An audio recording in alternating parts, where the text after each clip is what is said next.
Este es el programa personal de este canal. Entrevistas, datos de interés en Lucho Quiroz presenta.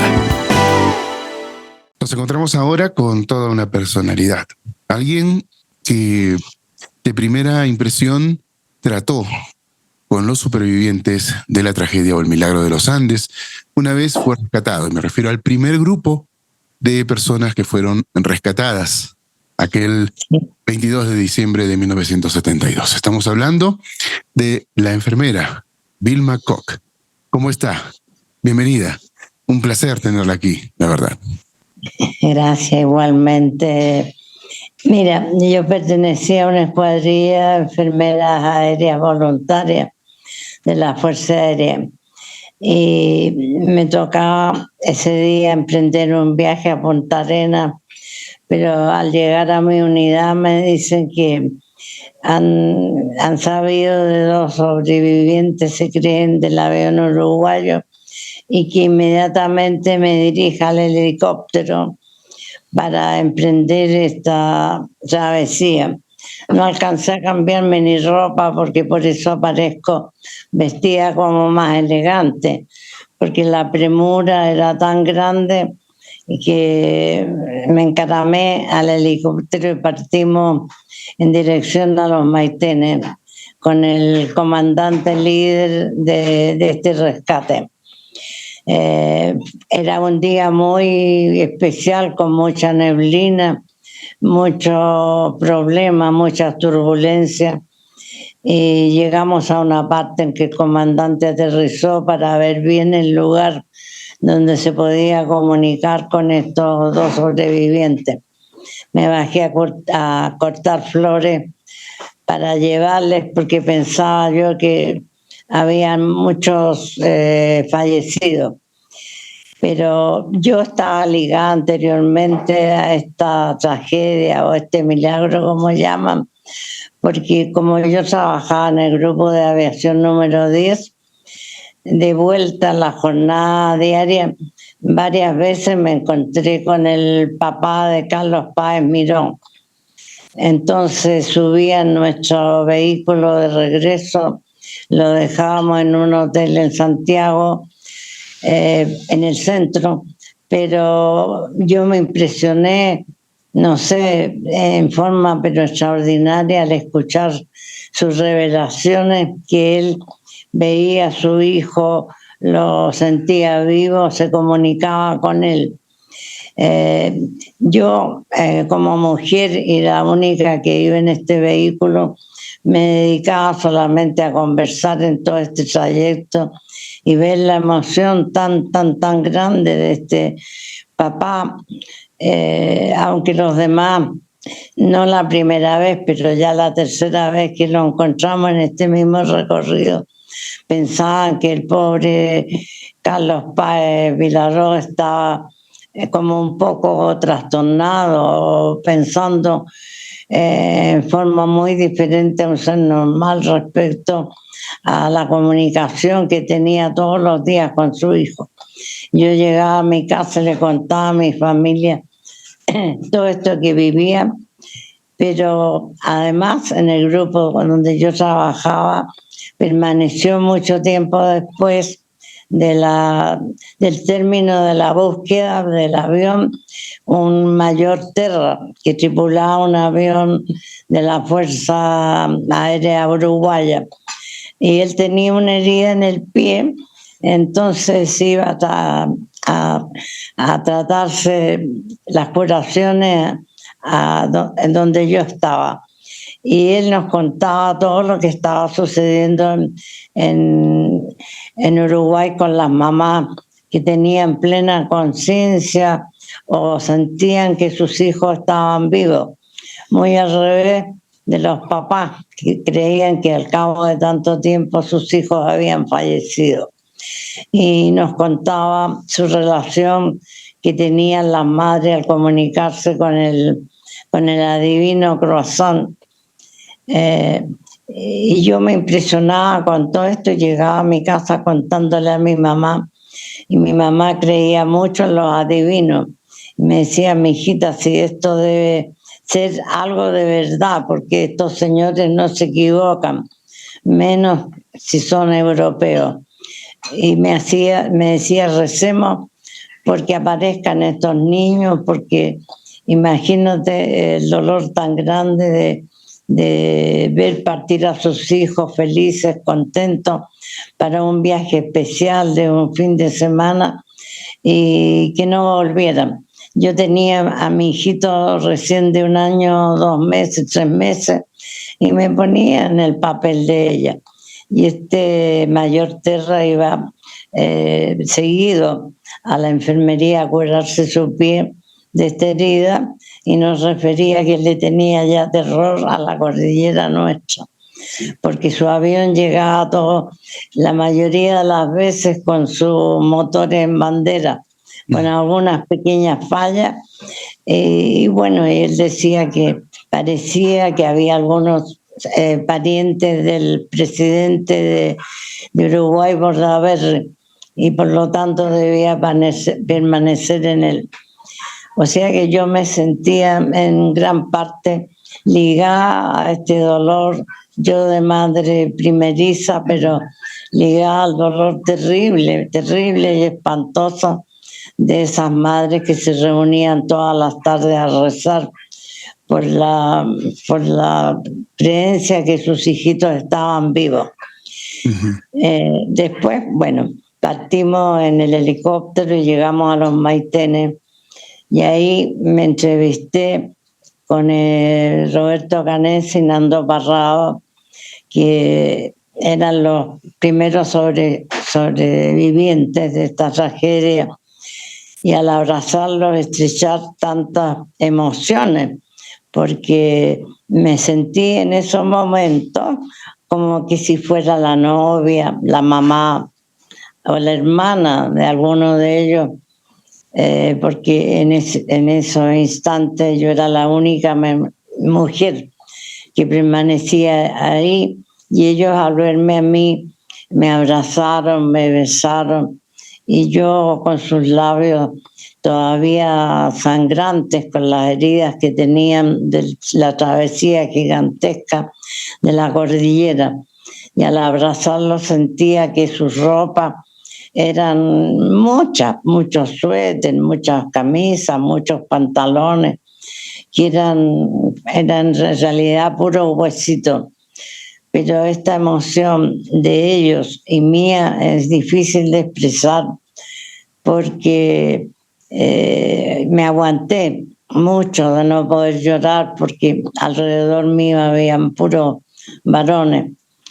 Y yo me quedé ahí en el hospital de campaña que teníamos, mientras Nando se dirigía al lugar mismo del accidente, porque yo permanecía en ese hospital de campaña con Roberto, el cual me relató toda su experiencia del choque, de la avalancha, del dolor espantoso que sufrieron ellos, sobre todo los dos que estudiaban medicina, al ver tantos compañeros que estaban al lado vivos, jugando con las pelotas, gozando, y de repente ver que ya no estaban, ver que estaban heridos terriblemente, otros muertos, y encontrarse en un verdadero campo de batalla, sin saber a dónde atinar para curar a los que estaban heridos o ayudarlos en sus últimos momentos de vida.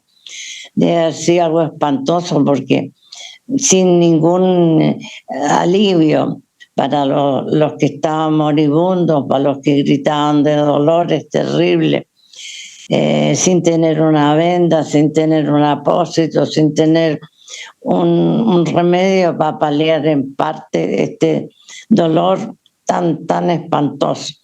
Entonces, uno cuando se coloca en los zapatitos del otro, yo sentía que casi que me choqueaba con estos relatos de Roberto Canessa, que él como que quería confesar de todo su dolor, toda su impotencia, lo que tuvo que hacer en esos momentos, sacando fuerza de debajo de las piedras o debajo de la nieve, yo creo. Y después todo lo que pasó, todo lo que sucedió, primero al solucionar todos estos problemas de cubrirse, de tapar, de seguir cuidando a los heridos, de proporcionarse el alimento, que al decirme alimento, ellos me hablaron de la última cena del Señor. Me hablaron de que Jesús, al decir en la última cena, esta es mi carne y esta es mi sangre, toman y beben todos de él. Entendí como enfermera perfectamente lo que ellos habían tenido que hacer para sobrevivir. Yo no quise inquirir más en ese tema, pero entendí perfectamente y comprendí que ellos trataban de sacarse como un peso de la confesión del cura y por lo menos explicar. Después me contaron lo de la avalancha, que fue atroz, porque a los que quedaban era como un vía crucis todo lo que estaba sucediendo, y me contaban de la señora Metol, que fue una verdadera enfermera, mamá, que las contenía y les daba mucho valor, y la perdieron también en esa avalancha. Después me relataron sintéticamente, por supuesto, cómo fue su tremenda travesía, cómo el sufrimiento de perder el terreno propio, el fuselaje del avión, de perder el apoyo de sus compañeros diarios, el perder como esa protección gigantesca de ese pobre fuselaje, pero al fin seguro en la noche, en la seguridad del piso, y atravesar esa cordillera durante tantos días que cada día era un verdadero martirio, como el frío, cómo se apoyaban espalda con espalda, brazo con brazo, uno con otro. Me relataban que en realidad esta travesía fue algo espantoso, como la noticia de que cuando ya se había terminado la búsqueda de los aviones. Estos fueron terrible. Y el feliz reencuentro con él después de tanto, porque cada noche, cada día era una eternidad, reencontrarse con el arriero. Y la felicidad inmensa de encontrarse de nuevo con la civilización, y la verdad es que ellos volvieron a renacer. O sea, yo toda esa experiencia como se dice, me la mamé en pocas horas, pero algo impresionante, que no solamente lo recuerdo en mi alma y mi corazón, sino que lo tengo tatuado. Después la vuelta, cuando llegaron los chiquillos con Nando Barrao, yo les practiqué los primeros auxilios, o sea, pulso, presión, respiración, todo lo que se podía hacer en pocos momentos y en un paraje tan solitario pero tan lindo como los Maitenes. De vuelta subimos al helicóptero nuevo y me tocó viajar al lado de Carlitos Páez, quien, como lo cuenta en algunos libros, era un chico malcriado, y yo le decía, tú eras fundido. No, me decía, si yo no estaba fundido. No, pero es que en Chile le decimos a los malcriados y tan regalones como tú que eras fundido. Y me contaba que en su vida normal él era terriblemente exigente con el chofer o la cocinera de su casa. Si se le quemaba el queque, los retaba, si el auto no estaba tan limpio. Pero al llegar a su casa, lo primero que iba a hacer es besar las manos de estos dos personajes, tanto la la niña del servicio de la cocina como el chofer, porque en su vida había tenido estas regalonerías tan lindas de la cordillera. Por supuesto, el amor a su padre, a su madre, pero iba súper nervioso de vuelta al regimiento porque las turbulencias eran muy grandes y se sobrevolaba sobre el río solamente porque mucha neblina, muy mala. Pero llegamos al regimiento y ahí estaba Carlos Páez, su padre, que corrió apenas aterrizó el avión y abrazar a su hijo. Yo en mi vida he visto un abrazo como ese entre padre e hijo, que parece que las costillas se quebraban de uno y de otro al abrazarse con tal fuerza, tal amor y tal ternura. A su vez yo, cuando la primera vez que aterrizamos en el regimiento Colchagua, como el papá me había conocido en estos viajes que ya te expliqué de la unidad, me entregó un papel donde le decía a Carlitos Páez: tu papá nunca te ha fallado, no te fallaré esta vez, te espero mañana con mamá. Yo, que no sabía, porque todavía no se tenía certeza, por lo menos los tripulantes del avión, quiénes eran los que estaban vivos, parece que esta misiva, esta carta me quemaba el corazón, el tórax, porque de pensar que este papá con tal certeza, con tal premonición, con tal fuerza creía que su hijo estaba vivo, y yo para mí adentro pensaba que estaban todos fallecidos. Así es que como yo no pude volver al lugar del accidente, se lo entregué esta misiva al rescatista Sergio Díaz. Y le dije: por favor, Sergio, entrégasela, si esta persona está viva, entrégasela personalmente, porque yo la traigo como el tesoro más grande. Y supe que Sergio Díaz se la había entregado personalmente, o llegó gritando allá: ¿quién es Carlitos Páez? ¿Quién es Carlitos Páez?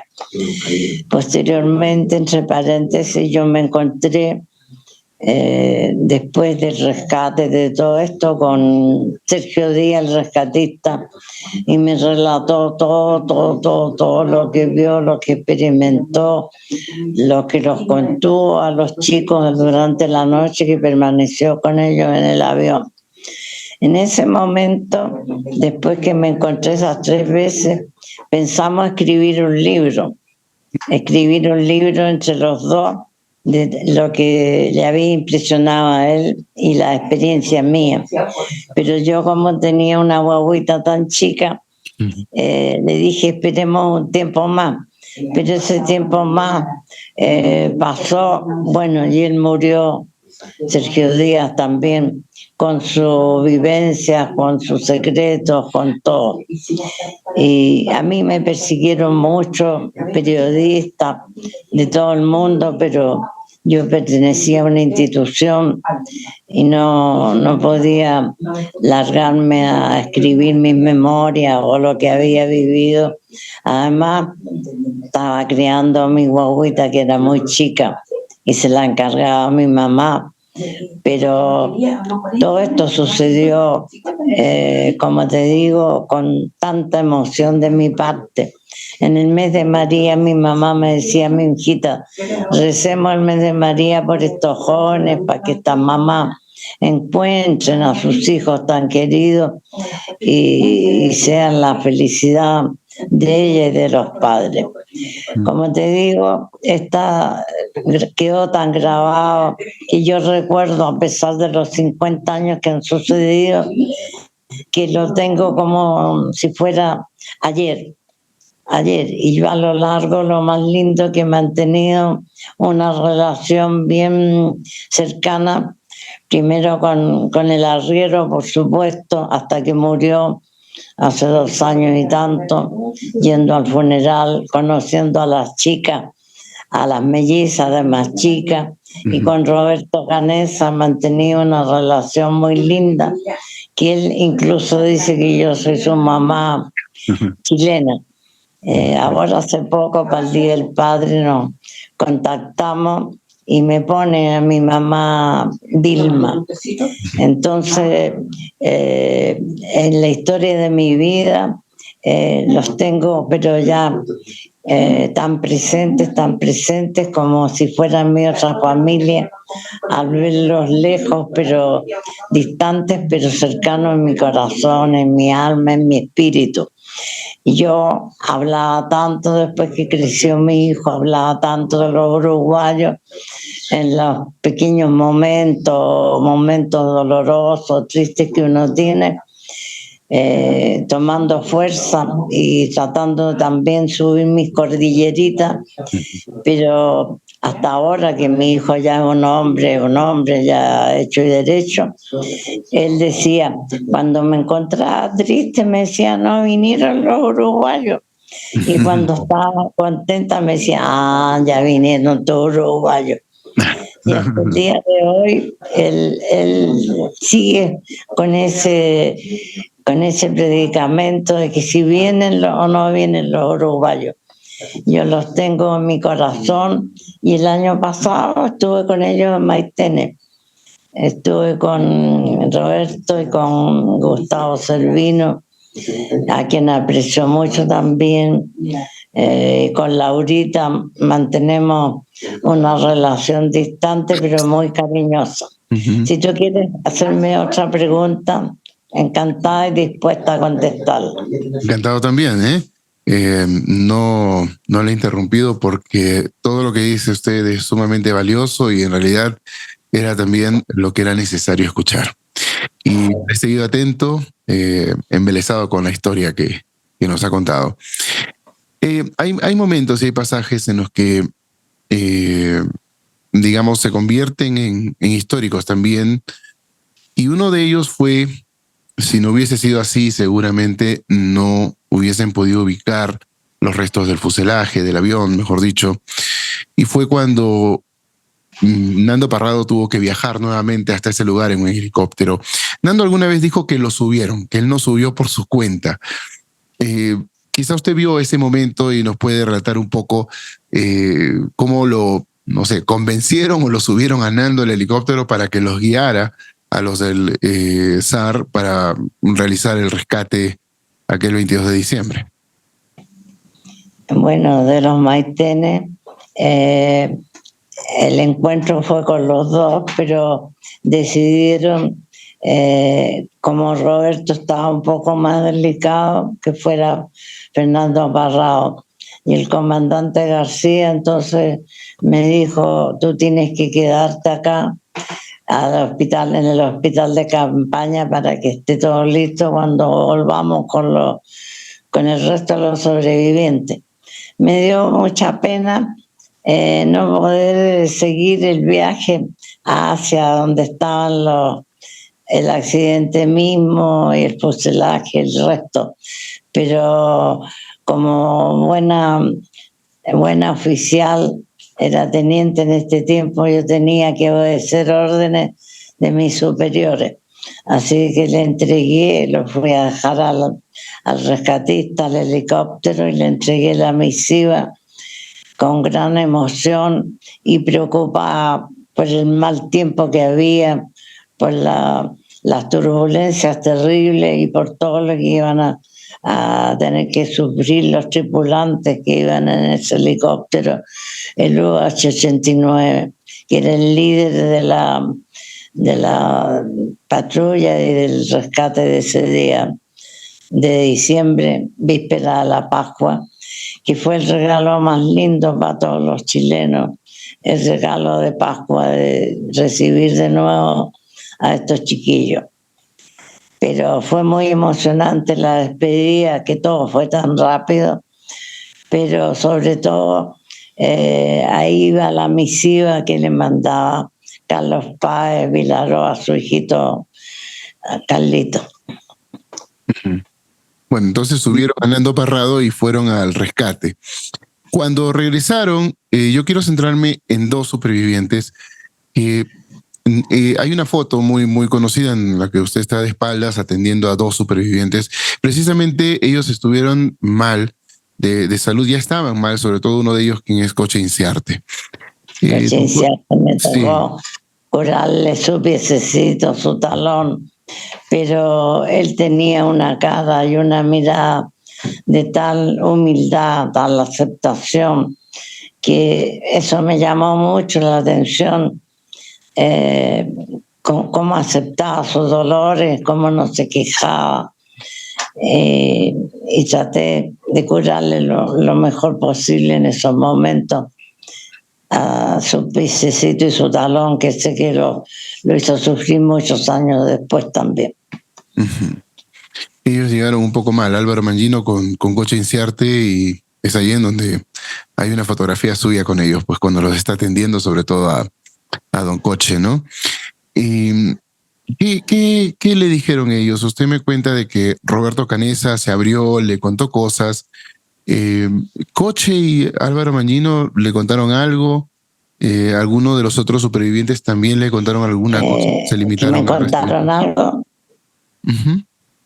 Sí, se abrieron, me refiero, básicamente. Bueno, me contaron todo lo que habían sufrido, el calvario, el infierno,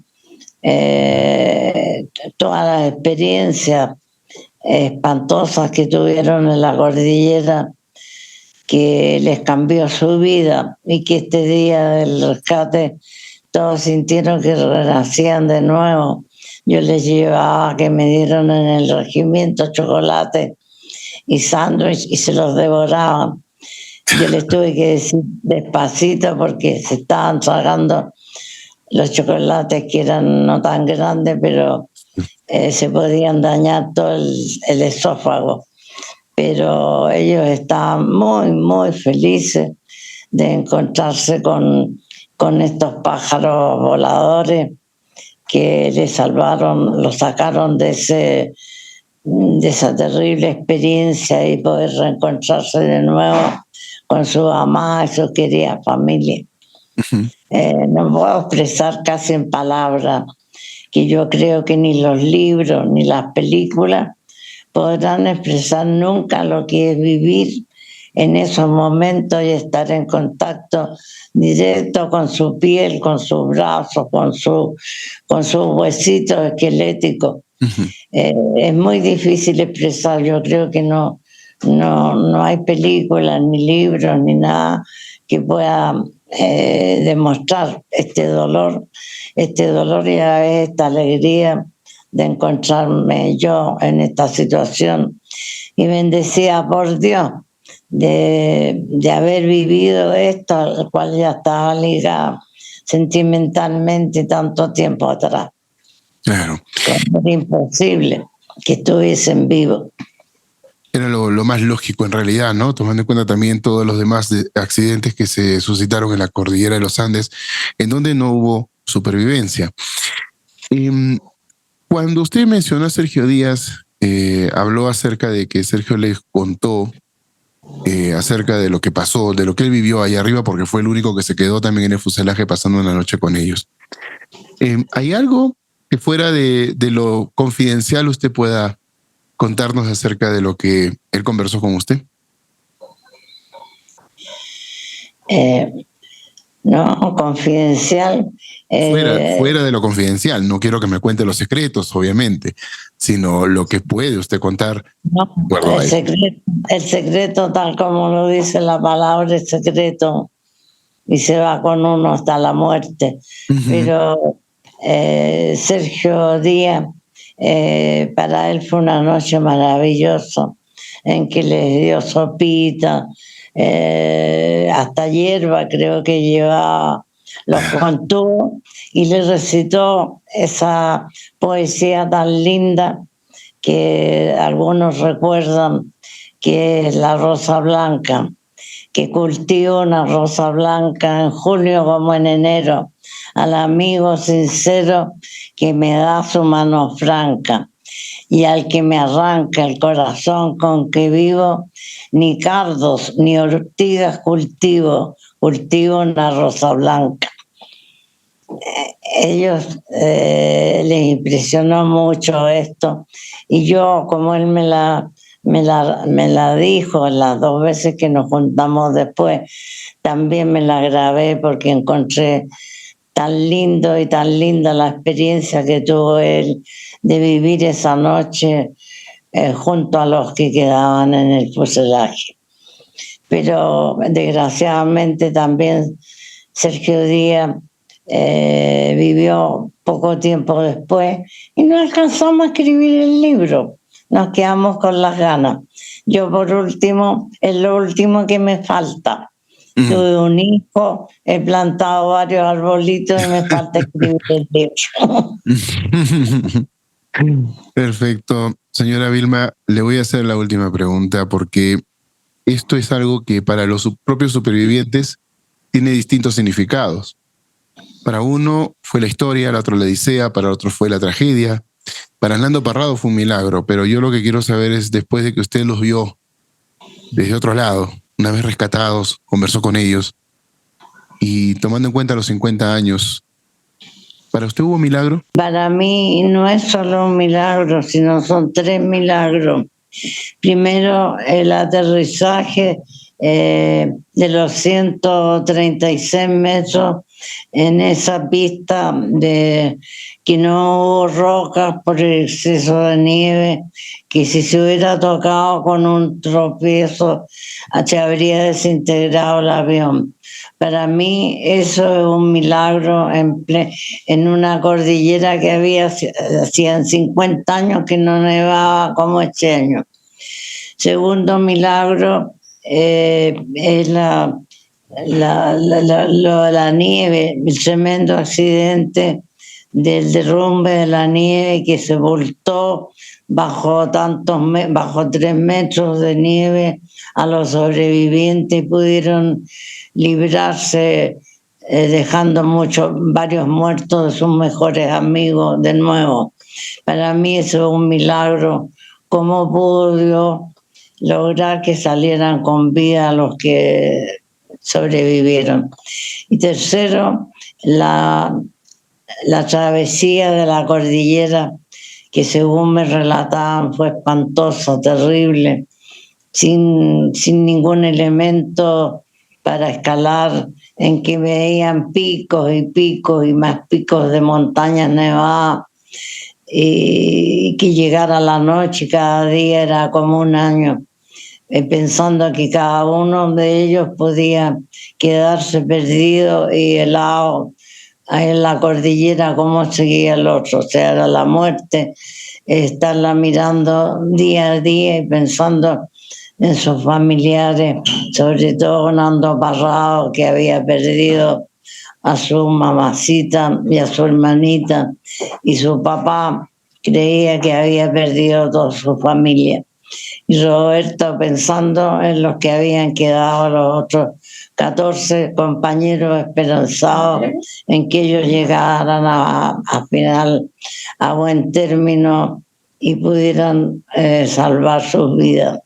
Entonces, para mí, honradamente te digo, esta tragedia es un verdadero milagro, pero contenido como la Santísima Trinidad, 3 milagros en uno. Uh-huh. Y yo creo que el trabajo de ellos en equipo, la formación cristiana, la organización, la disciplina y todo, la juventud de ellos es lo que los ayuda a sobrevivir esta terrible experiencia, pero feliz retorno a la casa de sus familiares para abrazarlos y besarlos, a sus madres, sus hermanos, sus novias y todo. Y lo más lindo es que yo he mantenido, como te contaba, relación tanto como la familia de Larriero como la de Caneso y Gustavo Servino, esas 3 personas especialmente. Y cada vez que han venido a Chile yo he estado en contacto con ellos, siempre me han llamado y hemos estado juntitos todos, reviviendo esos momentos tan terribles, pero tan lindos en general. Como te digo, esta es mi experiencia, que en pocas palabras puedo manifestar lo impactante que fue para mí, que cuando llegué al regimiento, en realidad, ahí estaba el coronel Morel, que era el jefe de la fuerza en ese momento, y yo los vi derramar algunas lágrimas en ese abrazo de Carlos Páez Vilaró con su hijo, y yo la verdad no salgo en la foto en ese instante porque ya me quebré y me tuve que meter de nuevo al helicóptero para poder llorar y aliviarme un poco de la contención, de la emoción, de todo lo que había vivido en pocas horas.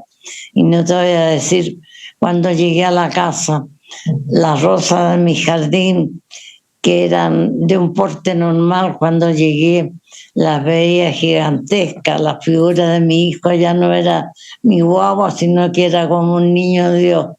Y la emoción de mi mamá, que había tenido junto con las mamás uruguayas tanta esperanza y tanto deseo de encontrar a sus hijos, y nos abrazamos las dos, pero yo no pude hablar.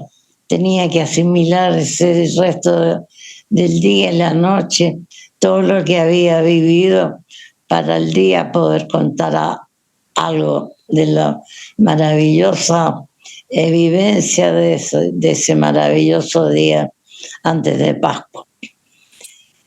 Bueno, la verdad es que a usted le ha tocado no solamente ser esos protagonistas silentes e importantes dentro de la historia, sino también es usted albacea tanto de secretos como de una parte de la cual los supervivientes no son testigos, porque lo vivieron, pero usted lo vio desde afuera. Usted los atendió, usted los escuchó. Fue esa persona que ellos tomaron como referencia para abrirse, para contarles a usted de primera mano lo que habían vivido. Y eso es sumamente importante. Y como usted dijo, los secretos son, así que seguirán siendo secretos. Le agradezco bastante, muchísimo, haber estado con nosotros. Ha sido invaluable su presencia aquí en este espacio. Muchas gracias, doña Vilma. Yo encantada de haberte conocido por este medio y encantada también de ser admiradora de tu país, de la cual mi hijo tiene sus raíces y yo he ido a conocer Lima, Cusco, Machu Picchu, y soy admiradora de la cultura de ustedes, y en mi casa siempre se rinde un homenaje y celebramos el 28 de julio como la fecha maravillosa de ustedes, y yo encantada de conocerte, así que soy admiradora tuya, admiradora de tu historia y admiradora de tu país. Muy agradecido por sus palabras, muy agradecido por estar aquí. Estuvo con nosotros una persona sumamente admirable, la señora enfermera, quien atendió a los supervivientes de la tragedia o el milagro de los Andes, Vilma Koch. Gracias por estar aquí. Gracias por haber estado con nosotros. Esto fue Lucho Quiroz presenta